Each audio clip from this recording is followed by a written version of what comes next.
All right, ladies and gentlemen, it has been way too long. It has been 4 weeks now since the last patch notes review.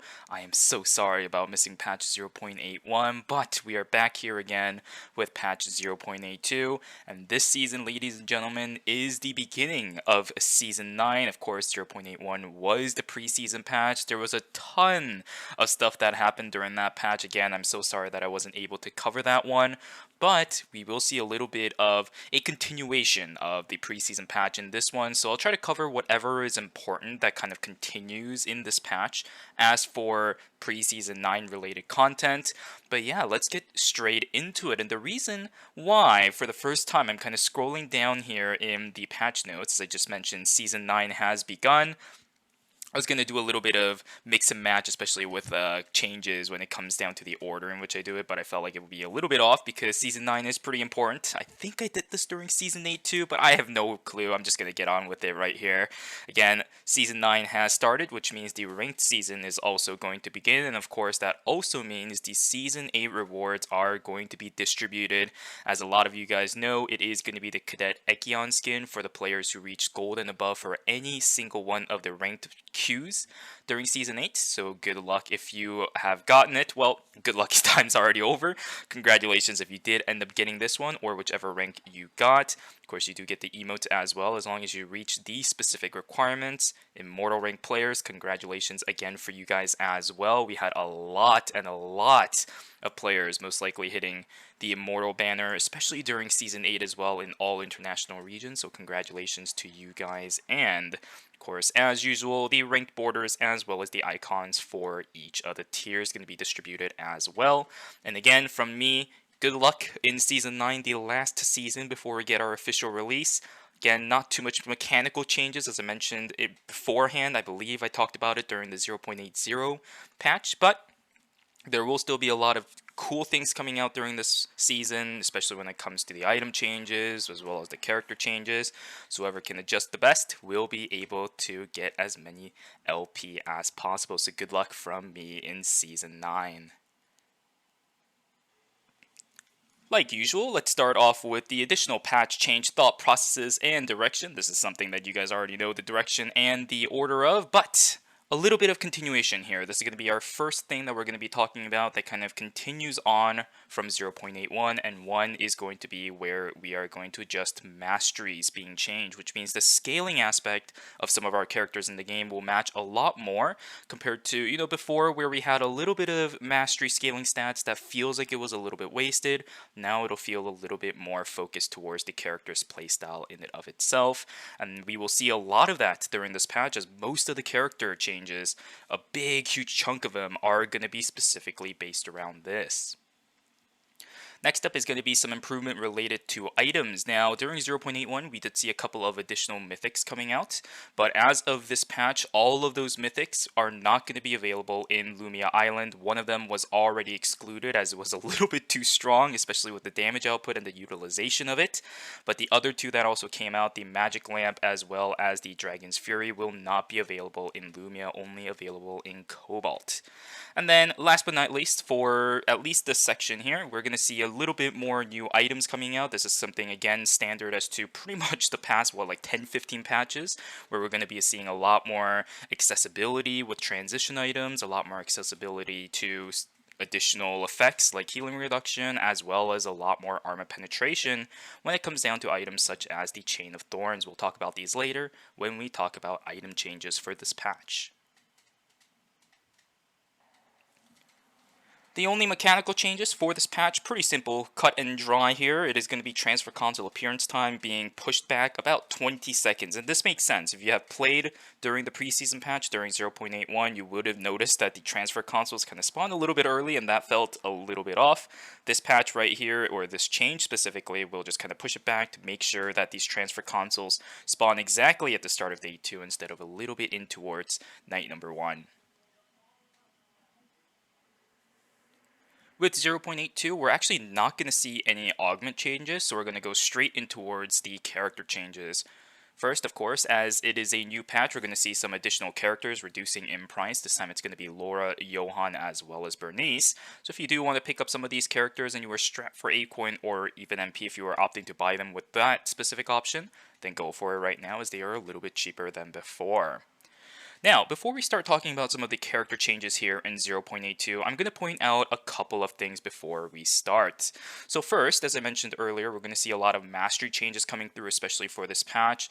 Again, I'm sorry that I didn't cover 0.81, but it's going to be a little bit of a continuation from there, where we're going to see a little bit of tweaks in the specific mastery scalings for certain characters to very much match what their specific playstyle is. For example, during 0.81, Camillo got all of his amp scaling removed, but instead got attack power and scaled down the basic attack scaling instead, as Nimbleron's trying to kind of balance it out so that these changes don't really affect their overall power. But I think this patch is a little bit different. Now, I think, in their best hopes, it's going to be the same idea, right? You don't want to overpower these characters just by changing some of these masteries. But one thing that we're going to be seeing quite a lot in this patch is that a mastery change for scaling a lot of these characters that are specifically amplification based are going to get a lot of cooldown reduction added to their mastery scaling. And I'll talk about why this is a little bit of a problem as we go down the list, because there's a couple of characters that I am going to point out where it might be a lot more problematic, as a lot more items are very much more accessible with cooldown reduction now, as well as the cooldown increased max, or I guess just say the cooldown cap increased max.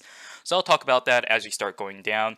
A lot of these changes to characters I'm going to kind of skim over because they're pretty much the same thing, but I will talk about a certain number of characters because I feel like some of these changes are going to be a bit more problematic here. So let's start going down the list quickly. Just starting off the bat, Nadine going to be seeing something very similar to what we know. Crossbow this time around, however, is going to be changing from skill amplification to attack power, and this mainly means that a lot of people kind of mixed and matched when it came to crossbow as well as bow, playing amp slash auto attack slash amp. Sometimes you play hybrid depending on which kind of weapon you want to run. You could do that for crossbow as well as bow sometimes, but with this we should fully see a lot of these crossbow style builds completely just changing over onto the basic attack style builds. And as I mentioned before too, they'll be nerfing the basic attack amplification just to kind of balance out the fact that they're going to be getting a lot more offensive power with their auto attacks with this attack power change addition. And again, we'll see this time and time again. I'm repeating this a lot because it's going to be the big bulk of these character changes, so please do mind me if I keep repeating that over and over again. Next up, Daniel, very similar to Nadine, we're going to get attack power instead of skill amp. Laura, on the other hand, will actually get a bit of a change here, a bit more accessibility in regards to how the damage from Phantom Thief is going to pop. Now you can stand at a much closer range, about 0.2 meters closer to somebody else if you do want to pop her melee passive. Leon is going to be the first of our characters here to get cooldown reduction, but this is going to be on Tonfa. For anyone who's been familiar with Tonfa Leon, he's been seeing much more play in team modes where you can use the amplification bonus from the Tonfa to shield up your allies and power them up a lot more. Now you'll be able to do that a lot more with the cooldown reduction change instead of just having a stat that necessarily you don't really use with the basic attack amp. Lead Eileen going to be getting a familiar change as well, attack power instead of skill amp, especially on glove. This is going to be pretty massive because it's a lot more consistent with what she wants to do. Marcus going to be seeing the same thing there as well. And for Magnus, he's going to be doing it for both of his weapons. Hammer this time is going to be removing the basic attack amplification because when you're running Hammer, you're basically all the time running the amplification, so you're going to be getting cooldown reduction, of course scaling a bit more down on the amplification scaling, but giving him a little bit more attack speed just to make up for the fact that you're not going to be autoing that much. Not exactly sure why that's going to be the case, but that is what we got. As for Bat though, we are going to see skill amp being removed. Of course, Bat much more focused towards the auto attack builds. We're going to see the attack power going through as well as basic attack amp getting scaled down similarly to the other characters. Barbara's going to be the same case here, cooldown reduction as well as a nerf to the skill amp. Bernice going to be the same thing too, attack power instead of the skill amp. Celine, same thing here as well, and this is the first character that I kind of want to talk about when it comes to the cooldown reduction. Of course, if you're kind of reading ahead, there's another character that I'm going to be talking about. So I'll kind of sum up both of these characters because, in my opinion, the accessibility to cooldown for both of these characters are a little bit problematic when you look at it in the long term. The first reason why is because these two characters share very familiar characteristics, and it's that their kits already give them innate cooldown reduction, and it's a straight up flat amount of cooldown reduction that they get off of their skills. For Celine, you auto attack somebody, and you do get cooldown on the E, the blast wave, the thing that kind of spreads out all the bombs and knocks you back. And for Sua, of course, if you do get her empowered auto attacks off, all of your cooldowns get reduced by a certain amount of seconds as well, or it might be like partially of a second. I don't remember specific numbers, but that's how they work. Adding more cooldown reduction onto these characters innately causes a situation where a lot of other characters might have to invest much more items into that cooldown reduction, especially if you want to start hitting those max cooldown reduction caps, maybe mid to late game. For Celine and Sua, if you wanted to hit 40% CDR, at least on the side of Sua, you don't have any weapons that give you cooldown reduction that you do tend to run as this character. Now for Celine, you do have the Incendiary Grenade, which does give you innate cooldown reduction on that weapon in and of itself, so you can run something like the Incendiary Grenade as well as the Queen of Hearts, just to kind of make up for that 40% CDR without wasting any stats anywhere else. But for Sua, you kind of had to mix and match sometimes here and there. You can go like Queen of Hearts, as well as a Mithril Helmet, which was quite something for a long time. You even run the Tachyons nowadays to even hit that 30%, 35% if you're opting to go for that. Even with the Tellurian Timepiece now being super meta on Sua, you had to divert into cooldown reduction somewhere else outside of that one piece, whether it's Taproots or even the Queen of Hearts. You had to get cooldown reduction somewhere else if you wanted to hit that 40%, but now that's not that big of an issue since you have that innate cooldown reduction scaling in exchange for a stat that you really never used as Sua specifically, because basic attack amp doesn't really affect the amount of damage you do on your enhanced auto attack. For Celine, it might be a little bit of an issue because you do kind of auto attack a lot on this character, and basic attack amplification did matter. But of course, again, in the long run, cooldown reduction very much more important to these very much skill focused characters of Celine as well as Sua.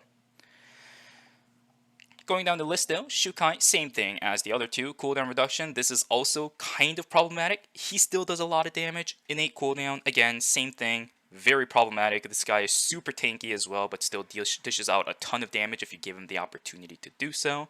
And this cooldown reduction scaling will very much give him those windows of opportunity even more than before too.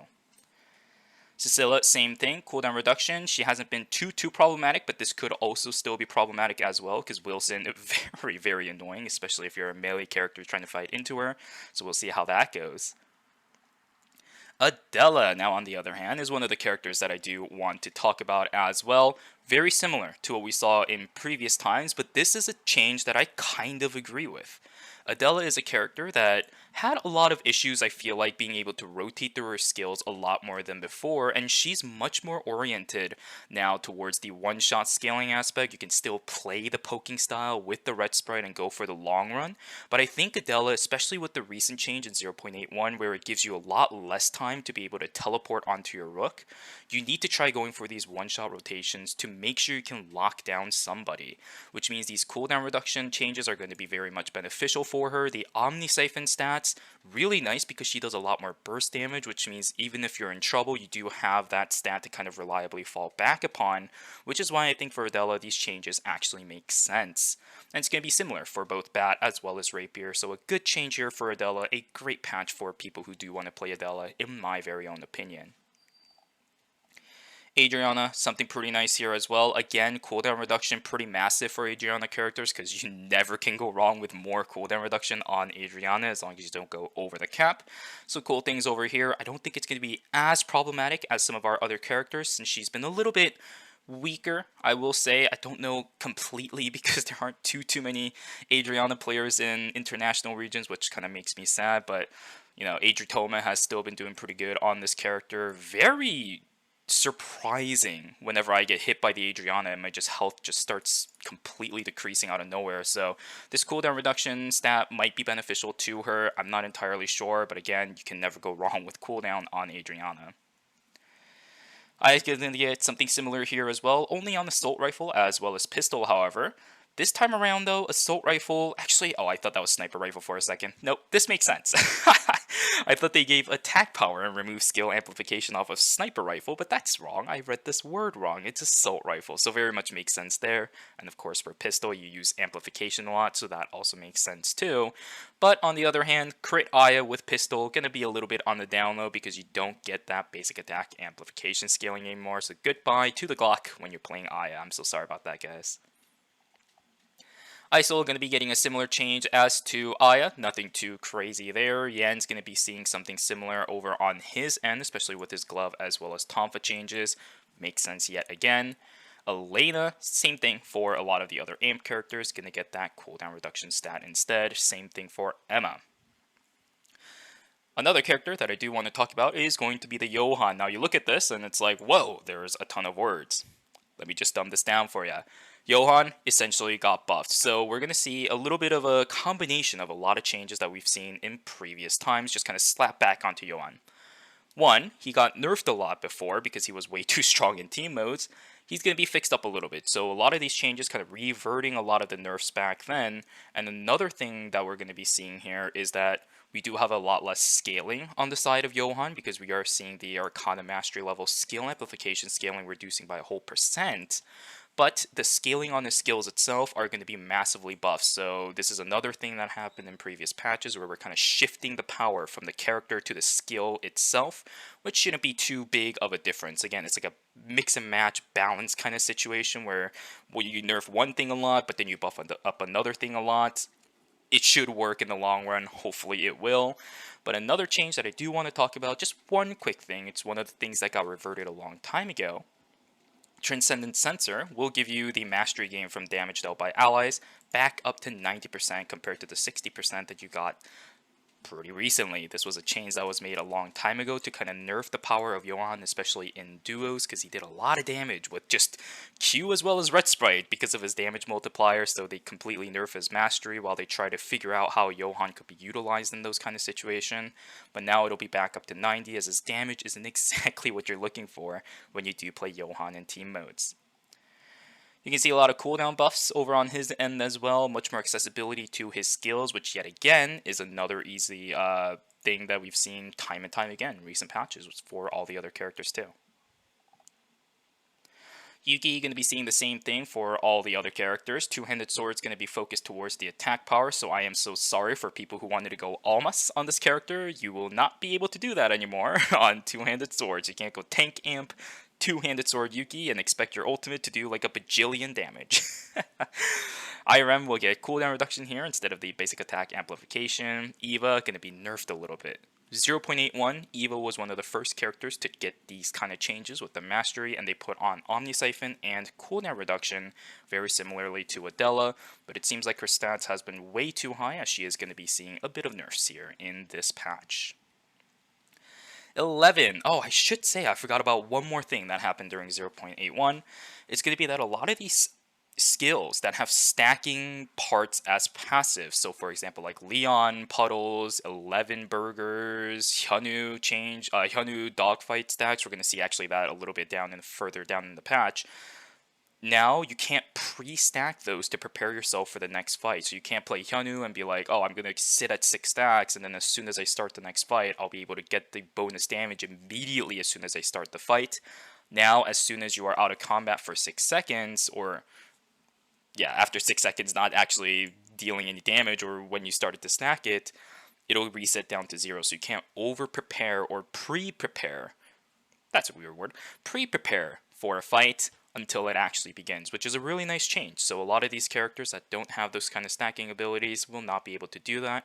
We saw a couple of changes in 0.81 similarly to this, but we're going to be seeing a continuation of this again. Another thing that we're going to be seeing again here in 0.82 for 11 at least to begin. So here is going to be also another one of those changes to characters here. It is going to be basic attack amp removed for both Shuriken as well as Throw, getting cooldown reduction for this guy, which is massive. Zahir has been building a lot more towards the cooldown reduction stat, and especially with Fuma not having the cooldown cap removed anymore. This is going to be really nice because it's going to be easy ways for him to build more damage instead of having to focus on that specific stat outside of his weapon or anything else of the sort. Jackie is going to be seeing something similar here as well, so official goodbye to Bleeder Jackie, I guess, for people who somehow still manage to run it. You can't really do that anymore. You have to focus a lot more on the auto attack style builds, especially if you're running Dagger, but it's going to be the same thing for two-handed sword as well as dual swords. Same thing for Tanzia. It's going to be cooldown reduction instead of basic attack amp. Theodore is pretty much going to be the same thing. Even more accessibility to power screen. We saw this change pretty recently as well, where they buffed the cooldown. They're going to be doing it yet again.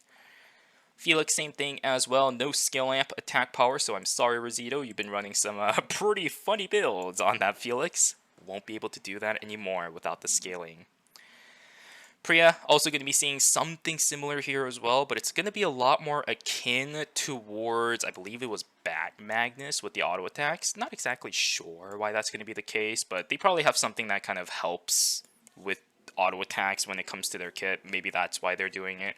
But either way, it's going to be similar changes as before. A bit more damage on the Blossoming Melody, and a cooldown buff towards Harmony of Parvati. Same thing to Piolo as well, Omni-Siphon, which is really nice because, of course, as you know, the full endgame transition for Piolo is going to be the Hydra. You want to mix up a couple of more Omni-Siphon items in there if you are able to. If you can, then he becomes really, really funny. Now you have Omni-Siphon built into your kit, so cool. Hyunwoo, same thing here as well for Glove and Tonfa, very similar to what we saw for Yan. But again, as I mentioned before, Dogfight will reset down to 0 stacks after 6 seconds after you start stacking it if you do not proc it. Hyejin, again, same thing. Amplification builds, cooldown reduction, there you go. Boom, pretty cut and dry. And that's going to do it for all the character changes. Again, it's very simple for a huge chunk. The entire bulk of this patch, pretty much, except for a couple of exceptions, were a lot of these mastery scaling changes, and I talked about the CDR changes being a little bit problematic, but for the most part, when it comes to the overall power of the character, right? So when I say power, the amplification scaling, the attack power scaling, etc., it seems to be relatively well balanced. For example, we're seeing Hyunwoo here, you do get attack power scaling, but you do have the basic attack amplification nerf to kind of make up for the fact that you're actually getting stats that benefit your character in the playstyle, so they'll scale the one that they already had involved with it. But yeah, that is going to be the end, at least for the character changes. I feel like I talked a lot more than I had to, since most of these changes were pretty consistent, but I had a lot of thoughts about it, which is why maybe I did. But that, again, is going to be the end of all the character changes. Okay, now that all the characters are done, let's talk through some of the item changes. Reflection going to be getting buffed here. We saw Reflection actually getting buffed in 0.81, so again, another thing from a 0.81 that's getting carried over here. But this time it's going to be on the default one. I believe in the previous one, the enhanced one, so a lot more of those legendary item focused ones, I believe specifically towards the blood sample items like Red Shoes, Blood Ripper, those kind of items, got a massive boost in the healing reduction compared to before. But this time it's just going to be for the regular one. 5% bonus towards the melees, 10% towards the range, so only a 5% difference now between those two. And the applicable items, of course, Centipede's Pauldron, Mohawk Headgear, Sword Stopper, and Star Fragment, which is in Cobalt. Let's talk about some of these actual weapon changes though. VF Dispersion going to be buffed a little bit both in the damage department as well as the cooldown department. And for two-handed swords, two-handed sword users cheer on because Masamune is officially removed. Erendite, much easier to build as it is just a jewel sword as well as a cross. And a couple of stat changes to kind of make up for the fact that it's a little bit easier. And now you do get vigor on that item too, so maybe some of these two-handed sword Erendite to Yuki builds might start coming back, maybe a bit more Aidens might start using it a little bit if, you know, it's actually applicable to how their kit works. I'm not entirely sure what the interaction is between them, but we'll see how it goes. Erendite, a pretty nice weapon that was already pretty well-rounded, I would say, before, but even better, I would say, now that it's easier to build, as well as some stats and the effect working in its favor. Mono Shizao going to be changed up a little bit here as well. Just a straight up flat stat on the attack power. No more scaling aspect to it. And the lifesteal is going to be nerfed. And here is where we are going to see one of our first legendary items added in 0.82. Star Hunter. If you know Fiora, imagine Almas with two-handed sword. Well, okay, I can't exactly say Fiora because there's more two-handed sword characters, but Almas has been the amplification version of Fiora on two-handed sword has been much more popular than all the other variants. So I'll kind of mention Fiora here. Star Hunter going to be the same thing as Almas, just put on a spear form, which kind of makes me happy because even if two-handed sword amplification Fiora has been fun, it kind of reduced the amount of spear Fioras completely drastically for the most part. Maybe this will kind of add it back because Almas and Star Hunter are very similar ideas around what they do. But of course, the Mithril transition is a little bit difficult, whereas Almas is just the Tree of Life as well as the Ice to make the Glacial Ice. So a lot more investment for this item, but the stat line, of course, going to make up for it, as well as Magnetic Midnight, stacking, and existing on this weapon as well. Let's start talking about some of our armor pieces here. Our first edition of our armor pieces, I would say.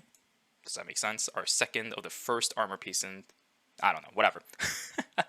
Blood Cloak is going to be with a Monk's Robe as well as a True Somnifier. This is going to be a lot more focused towards the AMP characters that are looking for healing reduction on chest pieces without really lacking too much of the stats. So think about it as the...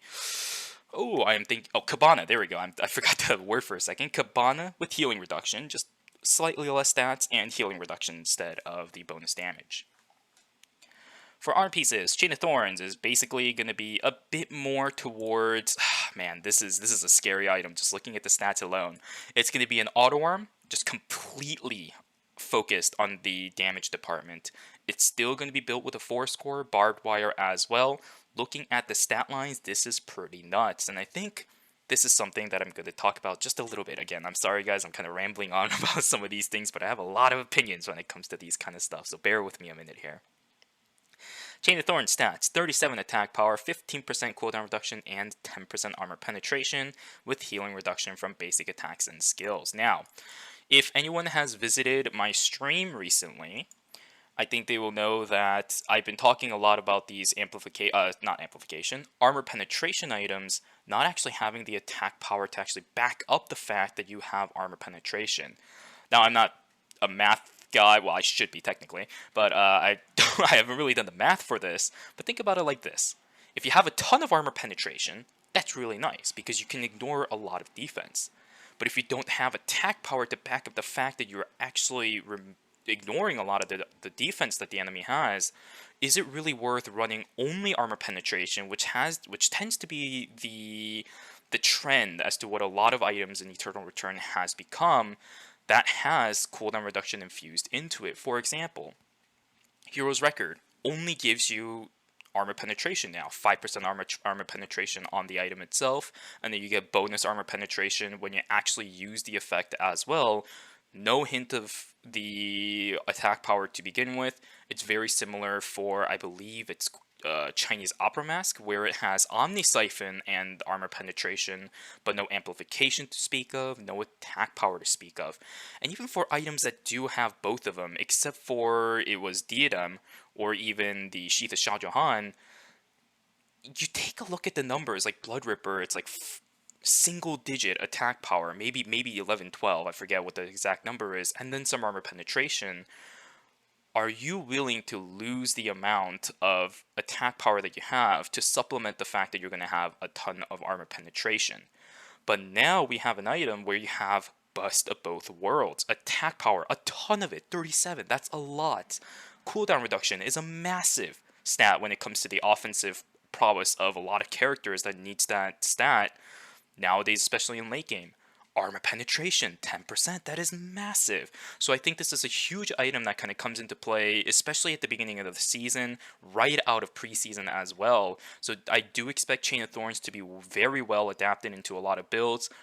Auto arms, still very good, don't get me wrong, but if you're looking for pure damage and pure offensiveness, I would say Li Dailin can use this very, very well.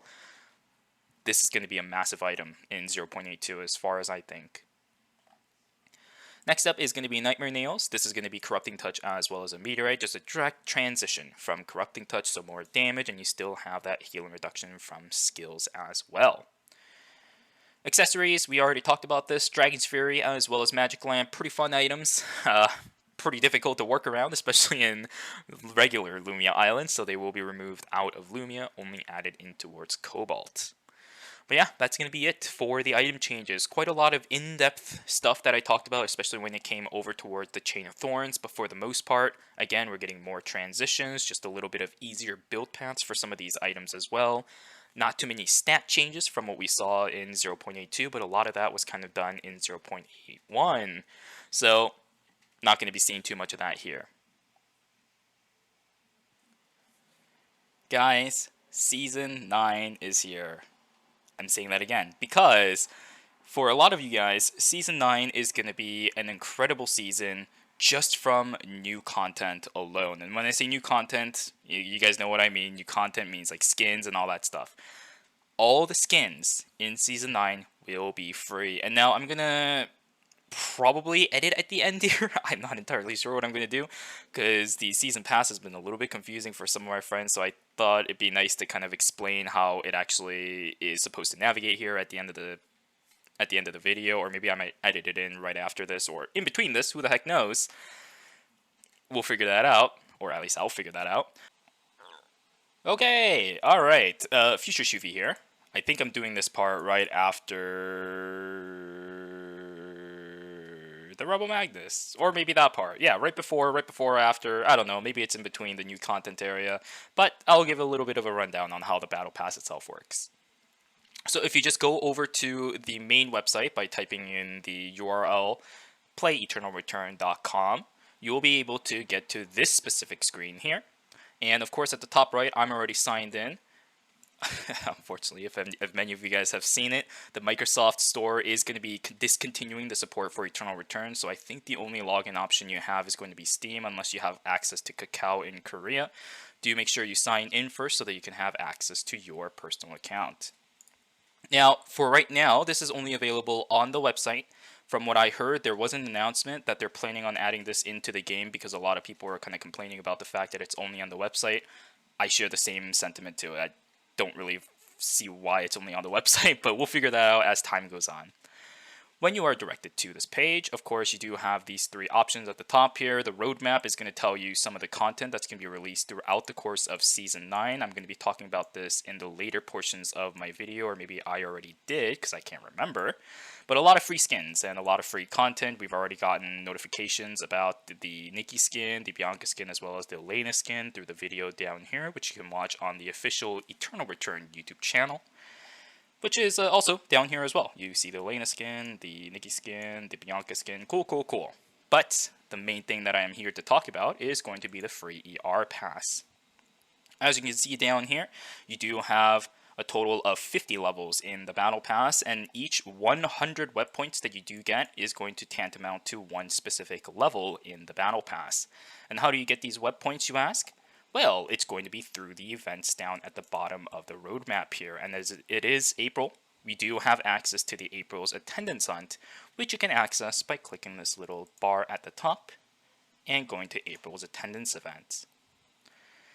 When this loads up, you can take a look at the details of this event. Very nice skin, by the way. This is also one of the skins you can get through this specific event, but it's essentially an attendance or a check-in event.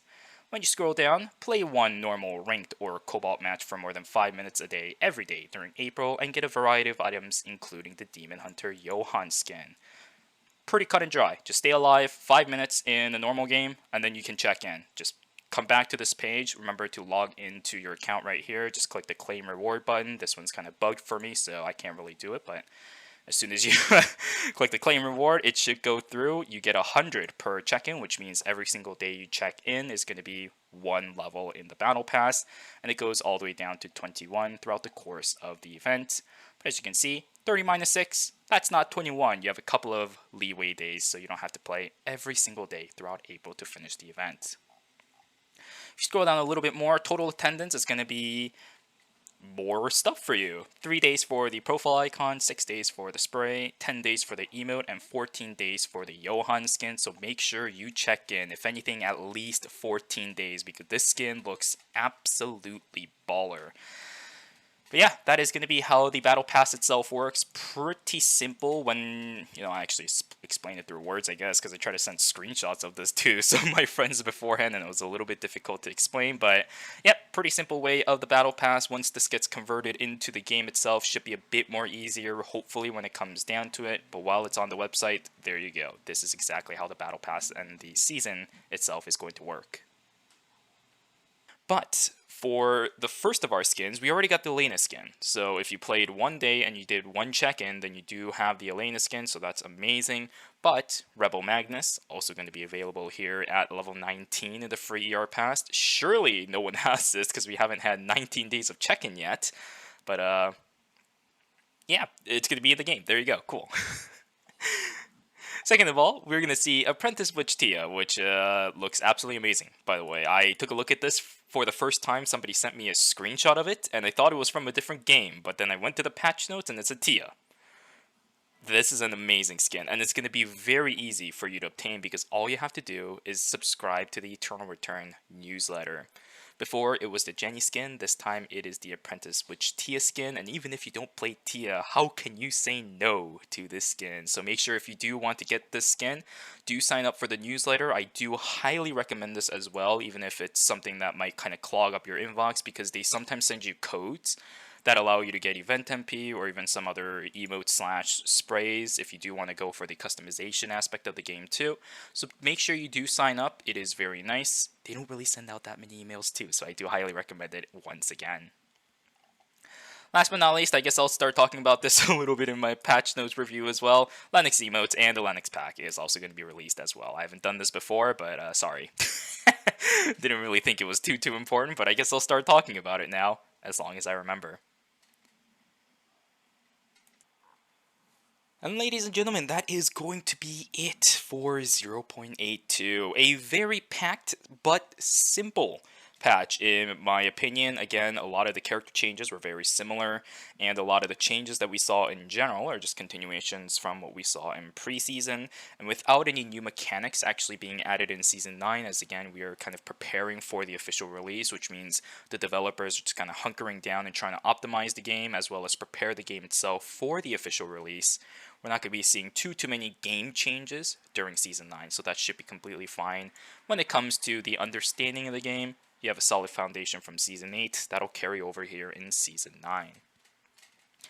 I'll talk about the CDR mastery changes again, just an overview and a summary of what I think. Very scary. It's way too easy access to cooldown reduction on characters that, in my opinion, specifically for some of them, didn't need it.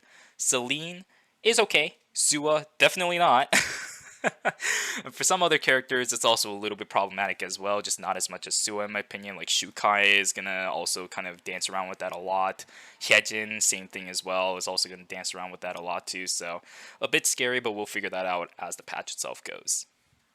Last season mechanically, as I talked about, no new changes coming through, but item diversity wise, very nice. Season 9 is still going to be a season where we're going to see a lot more changes to the characters as well as the items, since we're not focusing anymore on the on the mechanical changes of the game. So do expect a lot more item diversity to come out with more new items, as well as character changes to kind of fit in line with what the meta kind of provides in this season. Again, try to do the battle pass if you can. There's going to be a lot of events during Season 9. Check in at least for the April one. Again, I'll try to edit in whether it's after this part or before. I'm pretty sure it'll be before, but that's going to be future Shuvi talking about that one. It's very easy. Just spend 5 minutes in the game. Stay alive. That's all I could say. Stay alive 5 minutes, and then you can check in on the website, and boom, there you go. Immediate level in the battle pass. Otherwise, if you do miss April, you still have May as well as June, maybe a part of July, I don't know, and they'll probably toss in some small events here and there for you to get more of those web points too. So do go for it. You can't ever say no or ever be sad about free stuff. That's pretty much what the season is. So overall, I think I'm going to give this patch a 9 out of 10, which is very optimistic compared to what I've said in previous patches, especially with the CDR changes coming through. But it's just the start of the season, and the cooldown reduction change for the most part actually makes sense, except for the few that I kind of recognized. So I like this patch overall. It's nice, pretty simple, very packed of content. Well, if you consider these small changes content, go for it. For me, it is, because I could do stuff with it. But yeah, 9 out of 10. But again, as usual, what I say doesn't really matter. Of course, what matters is what you guys say. So let me know down in the comments below what you guys think about this patch. I'll link it, of course, down in the comments below as well if you want to give it yourself a read. But yeah, thank you guys for joining me here. Again, I'm sorry for not doing 0.81. I'll try to be back here for 0.83, assuming my schedule actually allows me to. But yeah, I'll see you guys back here in 2 weeks for the next patch notes review. But other than that, I will see you guys next time. Have a good one.